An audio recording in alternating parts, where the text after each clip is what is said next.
कोविड-19 की वैक्सीन कब आएगी, यानी वो वैक्सीन जो हमें SARS-CoV-2 नाम के वायरस से इम्यून कर सके। दुनिया भर के वैज्ञानिक वैक्सीन डेवलपमेंट में लगे हैं, लेकिन वैक्सीन डेवलपमेंट का ये काम कहाँ तक पहुँचा है? 11 अप्रैल को कोविड-19 वैक्सीन से जुड़े अपने ड्राफ्ट में WHO ने बताया कि इसके 3 वैक्सीन कैंडिडेट क्लिनिकल इवैल्यूएशन में हैं और 67 vaccine candidate pre clinical evaluation में हैं। इस वीडियो में हम आपको बता रहे हैं कि कोई भी वैक्सीन तैयार करने की पूरी प्रक्रिया क्या है, और ये जानने के बाद आप खुद समझ जाएंगे कि कोविड-19 की वैक्सीन के लिए हमें इंतजार करने की ज़रूरत क्यों है। वैक्सीन डेवलपमेंट की पूरी प्रक्रिया को 6 स्टेज में बांटा जा सकता है। एक्सप्लोरेटरी स्टेज यानी डेवलपमेंट का शुरुआती दौर। इस स्टेज में वैज्ञानिक कई तरह के एंटीजन की स्टडी करते हैं और ये पता लगाते हैं कि बीमारी को रोकने की इनकी क्षमता क्या है। ये एंटीजन वायरस जैसे पार्टिकल, असंक्रामक वायरस या वायरस के प्रोटीन हो सकते हैं।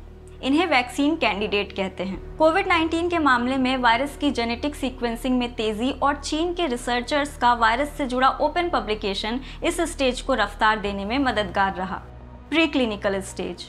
इस स्टेज में ह्यूमन या एनिमल सेल्स या दोनों में एंटीजन के प्रति इम्यून रिस्पॉन्स का अध्ययन किया जाता है। अगर उन सेल्स में एंटीजन के अगेंस्ट प्रभावी इम्यून रिस्पॉन्स होता है और सेल्स को कोई नुकसान नहीं पहुंचता, तो आगे इसे लाइव एनिमल्स में टेस्ट किया जाता है। लाइव लेबोरेटरी में चूहे, बंदर या दूसरे जानवरों में एंटीजन के प्रति इम्यून रिस्पॉन्स की स्टडी की जाती है। यह भी देखा जाता है कि एंटीजन उनमें बीमारी के अगेंस्ट प्रभावी इम्यूनिटी जनरेट करने में सक्षम है या नहीं। इसी स्टेज में वैज्ञानिकों को एंटीजन के प्रति इम्यून रिस्पॉन्स, उसके साइड इफेक्ट्स, टॉक्सिसिटी, डोज, इन चीज़ों की जानकारी मिलती है। ज़्यादातर vaccine candidate pre clinical stage में ही बाहर हो जाते हैं और प्रभावी वैक्सीन कैंडिडेट को क्लिनिकल ट्रायल यानी ह्यूमन ट्रायल में परखा जाता है।